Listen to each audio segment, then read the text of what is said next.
Right, guys, welcome back to the championship rounds. And we've got a banger for you this week. It's 7 days until UFC 264. And that means that there's 7 days left until the trilogy between Dustin Poirier and Conor McGregor.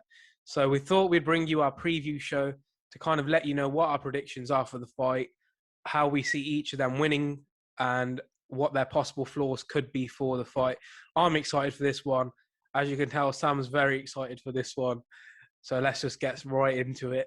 For me personally, I just feel that I was watching Dustin's finishes. The UFC put a thing out the other day. They put the Alvarez fight out and they put the finishes out. And Dustin, one thing I've noticed is when he sees the opportunity to finish you, he will put it on you differently. He won't stop. Yeah, he throws so much volume. In the Alvarez one, because I was watching that the other day as well, Alvarez was quite unlucky, but then he's a professional, so he should know. Dustin was up against the fence and he threw a 12-6 elbow on him. Stupid. And he lost the position, but he was actually in a good. He basically mounted him against the fence. Full mount. Yeah. Khabib special, that is. Yeah, but then as soon as Dustin sniffs blood, mate, he's just putting it on. That's bad news for Conor. Conor doesn't like it when people put it on him. Nah. Especially when he's fatiguing a bit and you start to put it on him like Nate Diaz did, like Dustin did in the last one. He does not like it at all. So this is what I'm thinking. Like, Conor's always dangerous in the first 2 rounds. He can. I believe he can drop Dustin and can finish Dustin, even though he's a lot more durable at 155 in the first 2 rounds. As long as Dustin gets past those first 2, gets him tired and puts it on him, I see a similar thing, maybe a 4th round finish for Dustin. So maybe a 5th round finish. Let's break down first Conor's routes to victory then, innit? So the left hand, I think, is his main route to victory, isn't it? Yeah, so Conor's, he's got that explosive left hand, which we've seen him knock down several people. At 155, we've seen him drop Eddie Alvarez multiple times. I think he dropped him like 3 times in that fight, 3 or 4 times. 145, he was just running through motherfuckers with that left hand. Yeah. But Dustin seemed to cope pretty well with it in the first fight, but you just never know. If he hits the button, that's lights out. Yeah, 100%. I mean, Dustin did say after the fight, he was rocked at one point.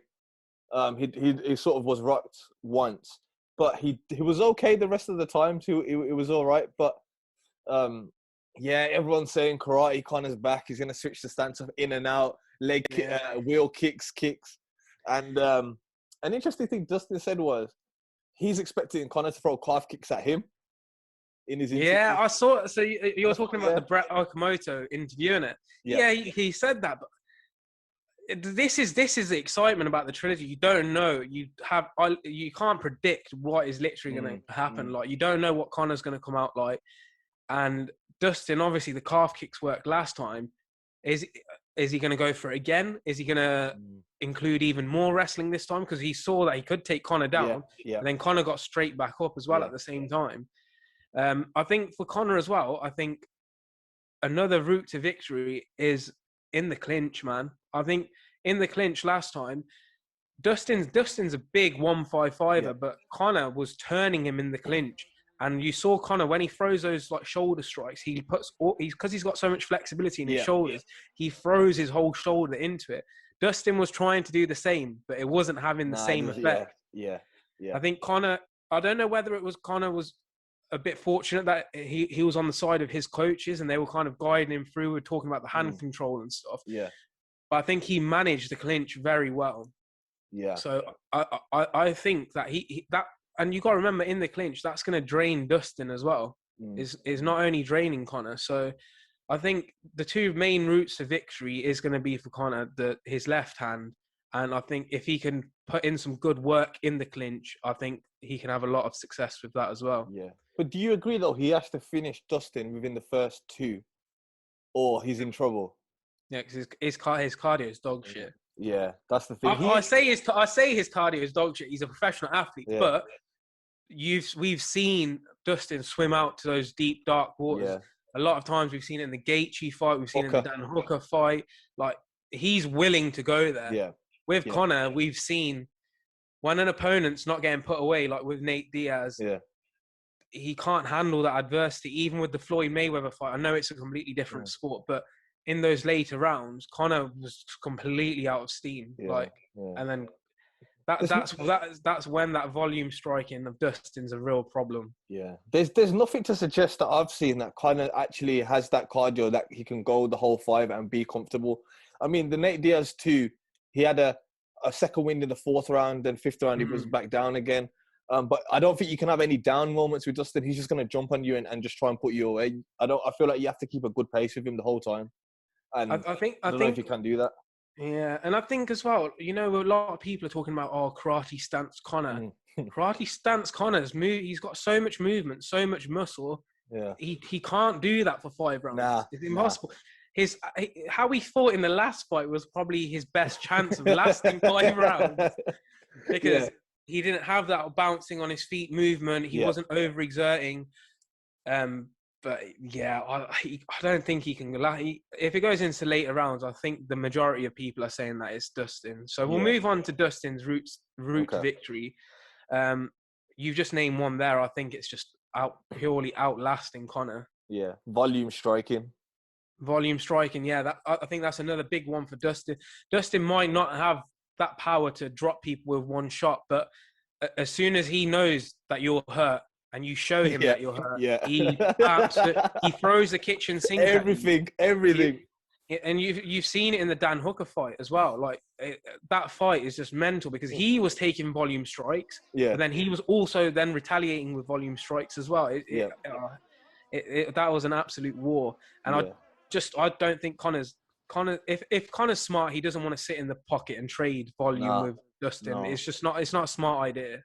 But the other thing is, do you think that I'm just trying to think the ways to slow Dustin's volume down? What about using that leg kick that he used against Diaz in Diaz 2? Just like to the mix slightly higher leg kick to the thigh. Yeah. Otherwise, how is he going to keep him off him the whole time? That's what I mean. It would be quite good to see him mix it up, like rather than just come out with a pure boxing stance, looking to box. We know Conor can throw. Conor's got that good stabbing front kick as well. Yeah, like if he throws that to the solar plex, that slows the opponent down because it wins you. Yeah. And over time, that's just going to take away from his Dustin Poirier stamina. So that could be a good shout. But in terms of Dustin as well, I've got one more route to victory. I think that could work for Dustin. I think he's never done it before, but I think there's a cheeky guillotine. I always bet on the guillotine anytime Dustin fights. He loves it. you saw the one against where he tried to pull off the standing guillotine against Alvarez. That was amazing. Yeah. That was a really just come out of nowhere. Even against Khabib. Khabib is like his grappling is next level. Yeah. So he was able to stay patient when he had that locked in. It was quite tight and he still managed to get his head out eventually. Yeah. But I just think if Conor is tired in the 3rd, 4th round and they're up against the side of the cage, I think he's going to go for a guillotine. Yeah. Man. I mean, when under finishes with Dustin Poirier, in the start of his career, he finished a lot of people with Darce chokes. That was his favorite choke. So like the first few fights in the UFC, he actually finished with Darce chokes. So, I mean, there was one where he was putting so much volume on there, the guy shot on him and he just Darce choked him and he finished him. So if Conor shoots on him, that Darce is available, that guillotine's available. There's options, man. I think there's more options for Dustin to me, like you said, like mixing in the grappling. That's another route. I feel like the game plan for Conor has been out there a long time now, how to beat him. And he hasn't shown anything that we've seen to say that he can counteract that game plan of wrestling first 2 rounds, then putting it on him in the later rounds. If he doesn't correct that, then, he's a limited fighter. That's it. It's all good and well saying things like first one to shoot's a dusty bitch. But at the end of the day, it's MMA. You're not here to box. So these fighters are going to throw it in. But I do think Conor's takedown defense is actually quite good. Yeah, I think it's slept on. I don't think he was quite expecting that first takedown from Dustin, whereas in the Khabib fight he was kind of expecting them, so he was holding some of them off very well. Yeah, but obviously Khabib's like next level. He fucking breaks him down eventually. But I don't think Dustin can manhandle him in the earlier rounds. Nah. I don't think so either. What are you saying? Crazy Conor or nice boy Conor's coming out? Crazy Conor has to be, doesn't it? McGeezer, you can tell by his tweets, the way he's just tweeting at the moment. and he's not doing any media. Like, the only thing I want to know is if he comes in with shaved head or hair, to be honest, because that makes that's another meme, innit? At the end of the day, where people used to always be like, yo, shaved head Conor's focus and stuff. Yeah, Then he gets banged a shaved head Conor. So what's he going to come out with now? Yeah. Another thing, that's weird. And then there's a bit of like another superstitious thing.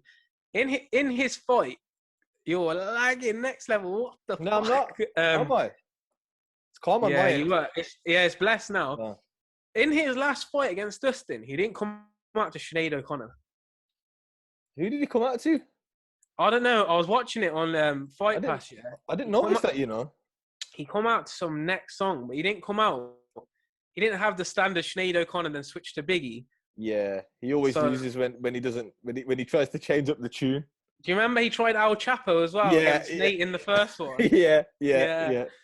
There's a lot of superstitious things with Conor, but what's your prediction? How do you think this fight goes? I see competitive the first two.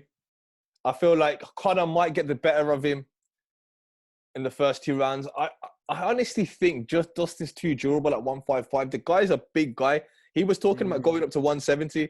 And when he said that in the interview, it kind of made me think he was thinking of Nate Diaz to go up to 170 and fight Nate when he said he was looking for that 170 fight. So I feel like at that weight as a bigger guy now, I feel like he kind of won't be able to finish him. I may be wrong. So I feel like he might win the first two, and then maybe fourth round, Dustin finishes him. And if it goes to fifth round, I'm going to call a fourth round knockout or a fifth round submission. Dustin wins. That's right. I'm going to be devil's advocate then. I think Conor is going to come in correct this time. I think he's going to have worked on a lot of things that he's expecting. He's expecting takedowns.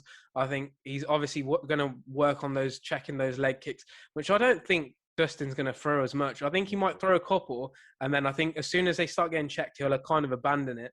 Yeah.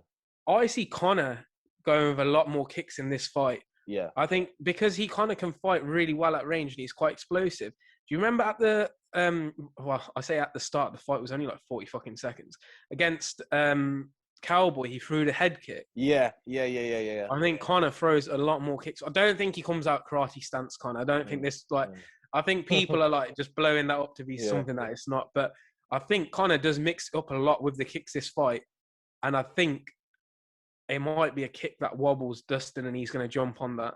But don't kicks use more energy than punches? So risky strategy. Yeah, but I don't see it going past you. I think Conor knows deep. Conor knows deep down if it goes past 2 rounds, he's fucked. I think he knows that. That's gonna be a horrible place to be though in your head, where you're like, shit, I have to get this guy to 2 rounds. Imagine being in the corner in the second round, like, shit, I'm tired now. I've got 50 minutes with this psychopath who's gonna come at me. It's not a nice place to be. No, but then Conor's been to championship rounds 3 times in his career. Nate, I don't know who he's been Nate, Khabib. I'm not really counting that because he was done in the 4th. Yeah, he was done. To be fair. Eddie Alvarez was 3rd, I think. Yeah, he was in total control. He's good when he's in control. When it starts to get away from him, then mentally you just... It's the adversity, isn't it? Yeah, I think as soon as he knows, shit, this is getting away from me, he just gasses. Yeah, it's weird because the guy talks about how much he loves pressure, but then he crumbles any time that he's under pressure. Yeah. Stop talking now, because you're like changing my mind, man. Nah, the thing is, it's just like in the second one, it just like when he took that shot from against the cage and he dropped, he sort of just laid there, like hands out. He wasn't protecting his face. He like put his hands out and kind of like accepted, like, yeah, I'm done. It was that right, innit? He took it on the chin and he kind of just like dropped and fell back. He curled up. But, his leg was fucked though. His leg was absolutely fucked at that point. I'll put in a picture here. I literally just found one right now, and his leg, it actually looks a balloon. I think he said it was like he had a rugby ball in his trousers or something. Ricky's actually does. It looked horrible. It looked really bad. Yeah. But my predictions, Conor. Your predictions, Dustin. So we'll have to see. We'll definitely be watching it together anyway. So I'm happy if Dustin wins. I was rooting for Dustin in the last one anyway, because the guy. He lives and breathes a sport. The guy's done it all. He deserves a title shot. I think Charles Oliveira and him will be a great fight. I think Oliveira fucks McGregor anyway. So Yeah. I think Poirier and Oliveira will be a good fight. And then if Conor loses, I think Conor versus Justin Gaethje is a sick fight as well. Yeah. Conor versus Gaethje. And then if Conor got fucked so bad off Dustin's leg kick, fucking hell. Gaethje might actually snap his leg with a leg but kick. Do you think? I've got a feeling if Conor loses, I don't know if I think he might sack it. I think if Conor loses, he should just go for prize fights anyway. Maybe like 2 prize fights, or like 1 boxing fight if you can get something. Nate Diaz will fight him anyway. Like when you smoke that much weed, your money's gonna run out at some point. And then Nate will fight him. Nate's also got the fucking Dustin fight if he wants it as well. Yeah, but I think Dustin will, if he beats Conor, he won't. It's tempting though because Nate's such a big name. But I think he'll just be like, okay, I need the title now. And plus, he's getting pay-per-view points on this Conor card, so that's huge. He's gonna be super rich after this fight. Massive. We'll discuss the rest of the fights anyway, guys. We'll be doing a championship roundup because there is a lot of fights on that fucking card we need to discuss. But we thought we'd bring you this one in the build-up to UFC 264. Conor's not doing any media, so we'll do the media on his behalf. Is he not doing any interviews? Nah, he's not. I reckon he's just going to do the press conference. Even then, he might do a Diaz and just fucking rock up late. Yeah. But anyway, this video has been brought to you by Proper 12. I should have got the hot sauce. Why didn't you tell me? Yeah, fucking hell, I ain't got the hot sauce. But if you guys have enjoyed this video, please drop it a like, subscribe to our channel, and check us out on Instagram at championship_rounds_official, where we drop content daily and lots of Hasbullah content. So jump on that. Peace.